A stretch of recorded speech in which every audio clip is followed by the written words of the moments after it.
Hello, my name is Stephanie, and I never imagined that one ordinary day would set into motion events that would alter my life, and perhaps the fate of the world, forever. I feel compelled to share my story, a tale of death and rebirth, of visions and revelations that shattered everything I thought I knew. I experienced a near-death moment that not only opened my eyes to the mysteries beyond our mortal realm, but also unveiled a hidden truth about people of African descent, a truth that challenges centuries of deception and oppression. It began like any other day. I awoke before dawn, my routine as familiar as the taste of the coffee I brewed in my favorite mug. I dressed quietly, my mind preoccupied with mundane worries, the mounting bills, the relentless pressure of work, and the small, nagging stresses of everyday life. I stepped outside, the chill of early morning air mingling with the soft hum of a city that had yet to fully wake. I had no inkling that in mere hours I would be pulled into a reality beyond my wildest dreams. As I merged onto the highway, the sky was an overcast quilt of gray, and the air felt unnaturally heavy, as if burdened by secrets. My thoughts wandered to the familiar routines of the day when suddenly, without warning, a searing pain gripped my chest. It was unlike any sensation I had ever known, intense, constricting, and terrifying. I struggled for breath, my vision blurred, and for a moment, time seemed to slow to a crawl. In that suspended heartbeat, I remember the screech of tires, the jarring impact, and then a descent into darkness. The next instant, I found myself lying on the cold pavement, detached and strangely calm. Sirens wailed in the distance, voices overlapped in a chaotic symphony, yet none of it registered as real. I felt an overwhelming stillness, a serene quiet that washed away all fear and pain. As I lay there, the physical agony began to ebb, replaced by a sense of profound detachment. I realized with a surreal clarity that I was nearing the end of my life. Before I knew it, I was no longer confined to the body that lay motionless on the asphalt. I felt myself rising, as if carried upward by an unseen, gentle force. My senses, liberated from the confines of flesh, absorbed the world in a new and startling way. I could see every detail, the frantic motions of the paramedics, the tear-streaked face of a stranger standing nearby, and yet I felt no pain or panic. I was witnessing my own departure from life as one might watch a film, distant and removed. Then, as if guided by destiny, a warm, inviting light began to draw near. It started as a soft glow on the horizon, gradually intensifying until it enveloped my entire being. I moved toward it, not by choice, but by an irresistible pull that felt both external and deeply personal. With each step, the remnants of my earthly life faded into insignificance. The cacophony of city sounds, the clamor of human voices, all dissolved into a profound silence that spoke of eternity. Just as I was about to be consumed by the light, a voice, clear and resonant yet gentle, whispered into the depths of my soul, "Your time is not yet finished."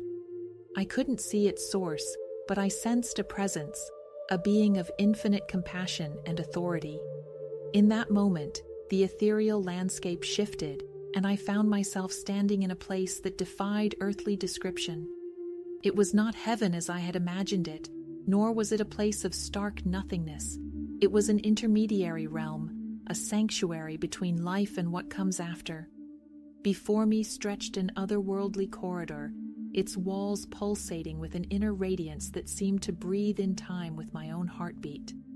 Along the sides of this tunnel, shadowy silhouettes lingered, figures whose forms shimmered like ephemeral echoes of past lives. Though their faces were obscured, I felt an overwhelming sense of recognition and welcome. These were souls who had traversed the same threshold before me, their silent presence a testament to journeys that transcended mortal understanding.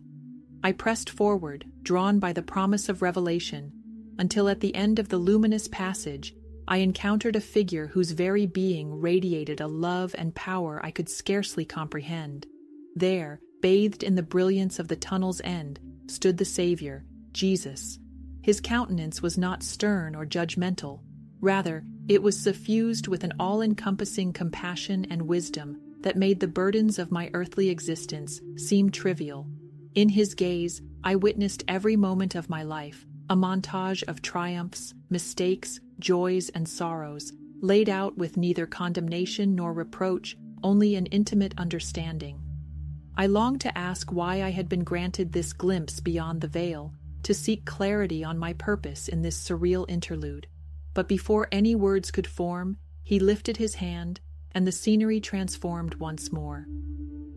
In an instant, I was transported to a vast, boundless expanse, a realm that existed in the liminal space between what we know and what lies beyond. There, amidst an infinite tapestry of light and energy, revelations began to unfurl before my eyes like living murals. The first vision that took shape was of a magnificent continent bathed in a golden, otherworldly glow. I saw ancient cities with towering structures of wisdom, vast empires flourishing in knowledge and art, and people whose spiritual strength was palpable, a heritage far richer and more profound than the history I had been taught. These were the ancestors of African peoples, whose legacy had been systematically obscured, devalued, and distorted over the ages. As the vision deepened, the scene shifted. I saw images of chains and shackles, of ships laden with sorrow as countless souls were torn from their native lands. I witnessed the relentless agony of separation, the scars of a centuries-long oppression that went beyond physical bondage. It was not merely history, it was a spiritual assault, a deliberate effort to sever the connection between a proud people and their divine heritage. In this unfolding panorama, Jesus spoke, his voice resonating like a blend of thunder and whisper. The world has hidden the truth of their origins. They were blessed with gifts of wisdom, power, and an innate connection to the divine that those in power feared above all else. My heart pounded with both anguish and awe as I absorbed his words. The vision then shifted again, this time revealing a contemporary struggle, a slow, stirring awakening among people of African descent. I saw communities rising, reclaiming lost knowledge and ancient traditions, their eyes ignited with the fire of remembrance. For every narrative of despair, there emerged a story of resilience, a collective journey toward reclaiming a sacred identity that had been suppressed for too long. Jesus' expression softened, and he continued, "The time of revelation is at hand. The oppressors built their empires on lies and have long feared the resurgence of truth. They sought to crush the spirit that connects all of my children to the divine, but the spirit, though bruised, has never been broken. The legacy of truth must be restored, for in its revival lies the salvation of the world." Overwhelmed by the magnitude of this revelation, I fell to my knees, tears streaming down my face. Every fiber of my being trembled with the realization that I had been chosen to carry this message, a message that transcended divisions of race, creed, or nationality. It was a call to awaken to a long-suppressed truth, a call to dismantle the chains of spiritual subjugation that had for generations kept a people from realizing their inherent divine worth. Just as suddenly as the vision had overtaken me, I was pulled back to a new scene, a familiar hospital room, where the steady beep of monitors and the soft murmur of medical staff greeted my awakening. I was alive, yet forever altered by what I had witnessed. The world around me seemed brighter, yet more alien, as if I now viewed it through a lens tinted with profound revelations. My family crowded around me, voices filled with relief and gratitude, but I found it impossible to share the cosmic truth that had taken root in my soul. How could I explain that I had seen realms beyond our own, that I had conversed with the divine, and that I had been entrusted with secrets that would shake the very foundations of our collective understanding? In the days that followed, I attempted to articulate my experience to those closest to me. At first, my voice trembled as I recounted the story of my accident, the ethereal journey, and the breathtaking encounter with the Savior. I described in vivid detail the luminous tunnel, the shadowy figures of departed souls, and the awe-inspiring vision of a great civilization that had been systematically undermined by history. I spoke of the chains that symbolized not only physical captivity, but also a spiritual imprisonment engineered by forces desperate to keep the truth hidden.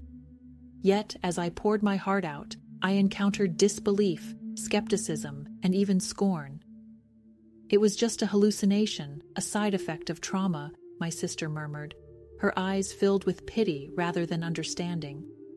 My best friend offered a tentative smile and suggested that perhaps the vision was symbolic, a way for my mind to process the chaos of a troubled world. But I knew deep in my soul that it was more than symbolism. It was a divine commission. The more I tried to speak, the more I felt an invisible resistance closing in around me. Unexplained occurrences began to plague my attempts at communication. Phone calls dropped mid-sentence, computer screens flickered and then went black, erasing hours of recorded testimony in an instant. One night, as I was editing a video in which I passionately recounted the revelations bestowed upon me, the file simply vanished from my hard drive. It was as if some unseen force was determined to silence the truth. Then, during a solitary midnight vigil in my modest apartment, I became acutely aware of a presence. The room, usually a sanctuary of solitude, was suffused with a palpable darkness, a heavy, oppressive force that seemed to loom just beyond the edges of perception. A shadow crept along the wall, and in a moment of paralyzing fear, I froze. A disembodied whisper, tender yet insistent, echoed in my mind. "Do not be afraid. Speak, for your words are a beacon in these dark times." It was then that I realized this struggle was larger than me. It was a spiritual battle, one that had raged for centuries, the same battle that had sought to erase the identity and heritage of a proud people. Despite the mounting obstacles and threats, anonymous messages warning me to cease my revelations, inexplicable technical glitches, and eerie visits by what I could only describe as spectral forms, I chose to continue. I began to write, to record, and to speak out with a fervor that could not be contained. Every time I mentioned the truth of the divine legacy of African peoples, I felt the weight of oppression, both earthly and supernatural, pressing against me. Yet, in the quiet moments of prayer, I would hear the same comforting voice urging, "Keep speaking. Your words are the key to awakening." Slowly, almost imperceptibly at first, others began to listen. An online post, a desperate, raw recounting of my near-death experience and the revelations of my encounter with the Savior, unexpectedly resonated with thousands. The response was polarizing. Some dismissed it as the fevered ramblings of a trauma-stricken mind, while others found in it the spark of an awakening. Messages poured in from individuals who, like me, had felt an inexplicable stirring, a sense that the world was on the brink of a profound transformation. People from all walks of life began to share their own fragments of similar visions, piecing together a mosaic of truth that spanned cultures and continents. Yet, as the message spread, so too did the resistance. The same forces that had long sought to suppress the truth, those who profited from ignorance and division, intensified their efforts to silence us. I received threatening emails from accounts that seemed to possess knowledge of my every move. My social media posts were mysteriously deleted, and once trusted contacts began to distance themselves, fearful of what might come next. I could not shake the sensation that, much like the ancient oppressors who had once sought to strip a people of their soul, a modern insidious power was determined to keep the light of truth dimmed. In the depths of one sleepless night, as I prayed for guidance amid this mounting pressure, I felt myself being lifted once more, not physically, but in spirit. I found myself transported into another realm, a space where time lost all meaning and the veil between worlds was gossamer thin. Here, I was granted another vision, this time of what lay ahead.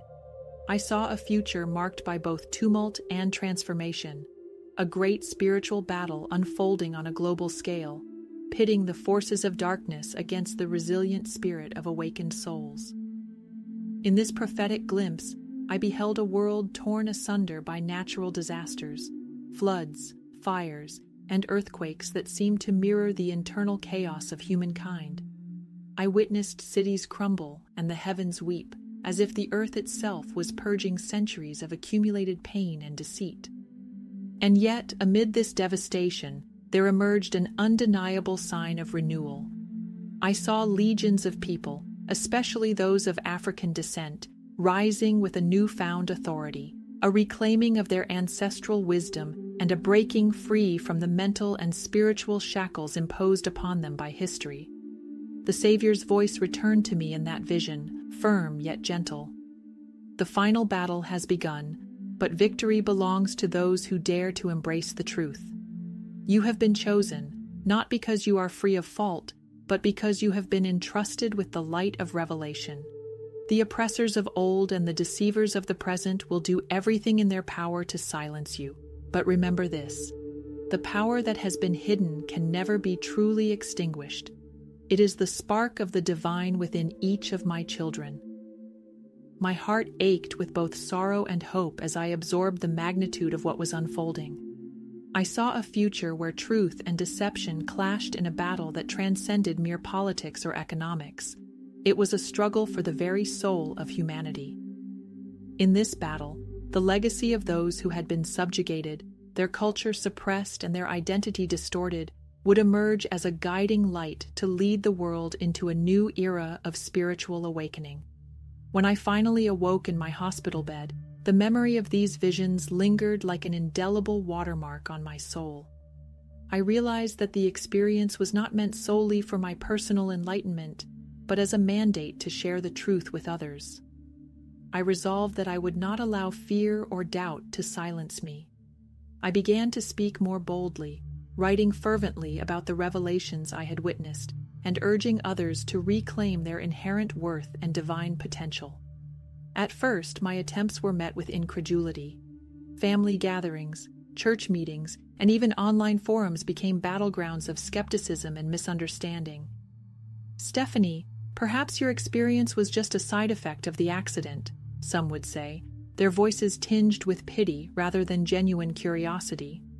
But I persisted, bolstered by the memory of that luminous corridor and the unwavering gaze of the Savior. I knew that the seeds of truth, once planted, would eventually sprout, even if they had to weather storms of denial and opposition. As the days turned into weeks and weeks into months, I began to notice subtle shifts. The community of awakened souls grew steadily, a network of individuals who had, in one way or another, felt the stirrings of something far greater than the mundane confines of everyday life. We connected over shared experiences, pooling together visions, historical insights, and a determination to unearth the truth about a heritage that had been obscured by centuries of lies. In secret gatherings, both online and in person, we exchanged testimonies and debated the hidden layers of history. I learned that I was not alone in having experienced these spiritual awakenings. Scholars, mystics, and everyday people, some who had never considered themselves religious, began to piece together a narrative that challenged the dominant historical accounts. It became increasingly clear that the truth about the divine legacy of African peoples was not merely a relic of the past. It was a living, breathing force poised to transform the future. Yet, for every soul that embraced this truth, there were many who clung to the familiar lies of the old order. The more I spoke, the more I encountered forces determined to silence the burgeoning movement. Anonymous messages began to appear on my doorstep and in my email inbox, each one a stark warning. Stop speaking. This is not for you to understand. I even experienced moments of physical dread, nights when a heavy, inexplicable darkness would settle over my home as if a malevolent presence sought to stifle my voice.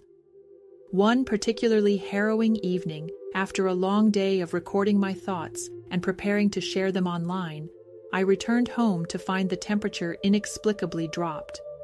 In the corner of my living room, I saw a shifting shadow that did not belong to any object or person in the room. I froze, heart pounding in terror, as the shape loomed closer. Summoning every ounce of courage, I uttered, "In the name of the divine, be gone." And as if my words had shattered the oppressive force, the shadow dissipated into the darkness, leaving me trembling but resolute. It was a stark reminder that the journey toward truth was fraught with challenges, both seen and unseen. In the solitude of those long nights, I would often find solace by gazing out my window at the distant city lights, each one a silent testament to the lives of millions unaware of the impending transformation. I became increasingly convinced that our world was on the cusp of an unprecedented spiritual metamorphosis, a time when the long-hidden truths would burst forth, igniting a renaissance of identity, empowerment, and divine connection. I started to document every detail of my experience: the accident, the ascent, the encounter with the Savior, the revelations of ancient splendor and modern awakening, in meticulous detail. My writings grew into a manifesto of sorts, a clarion call for all those who had ever felt that there was more to life than the lies fed to them by history and society. I urged my readers not only to awaken to their own divine heritage, but also to challenge the structures that sought to keep them in spiritual bondage. And then, amid the chaos of sharing my testimony, I began to experience another profound vision. In this vision, I saw the future unfolding in stark, almost surreal clarity. The world, as it had been known, was dissolving into a maelstrom of natural disasters and social upheaval. Mighty cities crumbled, and the very earth trembled as if protesting centuries of injustice. Yet, amid the chaos, I saw a radiant hope emerging. I witnessed legions of people, led by those who had reclaimed their lost heritage, rising like phoenixes from the ashes of oppression. They marched forward, united not by politics or ideology, but by the unyielding power of spiritual truth. In that moment, the Savior appeared beside me once more, his eyes filled with both sorrow and steely determination. "The time has come," he proclaimed softly, "for my children to rise. The forces that once sought to enslave and erase you are awakening their own dark machinations. But know this: those who walk in the light of truth cannot be subdued. You must stand firm, for the coming trials will test the very essence of your spirit. Yet, if you remain true to your divine nature, you will help usher in an era of healing and renewal unlike any the world has ever known." The gravity of his words resonated within me long after the vision faded. I knew then that my role was not merely to recount a near-death experience, but to act as a herald of a new dawn. I had been entrusted with a mission to awaken the latent power within each soul, particularly among those whose histories had been deliberately suppressed. I was to be the voice that called upon every individual to reclaim their spiritual heritage and to break free from the chains of deception that had bound them for so long. Since that fateful day, my life has become a tapestry woven with threads of revelation, resistance, and relentless hope. Every time I prepare to speak, I feel the pulse of 1,000 kindred spirits, each one urging me to continue. I have come to understand that this journey is not solely mine to bear. It is the collective awakening of a people whose story has been hidden in the shadows of time. Now, as I write these words, I call upon you, the reader, to listen deeply and to question the narratives you have long accepted as truth. Reflect on the hidden histories of those who have been marginalized, not merely as a relic of the past, but as a vibrant, living testament to the resilience and divine spark within us all. The road ahead may be fraught with opposition and fear, but remember, in every heart lies the potential for revolution, a spiritual uprising that can shatter the walls of oppression and reveal a new world built on truth, justice, and unconditional love. This is not just my story. It is the story of every soul yearning for liberation from the chains of deception. It is a call to rise, to reclaim the sacred heritage that has been denied for too long, and to step boldly into a future where the divine light within each of us burns bright and unyielding. The awakening has begun, and with every truth spoken and every lie exposed, we edge closer to a world transformed by the power of divine love and awakened consciousness. So I ask you now, dear reader, will you heed this call? Will you dare to look beyond the veil of convention and embrace the hidden truths that have been suppressed for centuries? The choice is yours. Step into the light, reclaim your heritage, and join in the spiritual battle for the soul of our world. For once the veil is lifted, there is no turning back, and the time for awakening is now. In the stillness of the night, when the world seems silent and the darkness presses in, remember that the truth is a flame that cannot be extinguished. It burns in the hearts of those who dare to see beyond the illusion, who refuse to be bound by the lies of the past. Stand tall, be unafraid, and let your voice be the clarion call for a new era, a time when the oppressed will rise, the forgotten will be remembered, and the divine spark within every human being will illuminate the path to a just and radiant future. This is my testament, the legacy of my near-death journey and the divine revelations that reshaped my existence. I share it with you not as a mere recounting of events, but as an invitation to awaken, to remember who you truly are, and to join in the sacred mission of restoring a truth that has been hidden for far too long. The spiritual battle is upon us, and each one of us has a role to play. The time is now.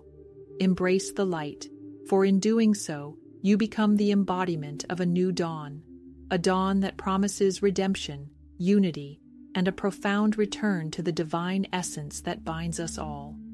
May this message find you with an open heart and a willing spirit, ready to step forward into a future illuminated by truth and love. The awakening has begun, and together we will reclaim the legacy that is rightfully ours.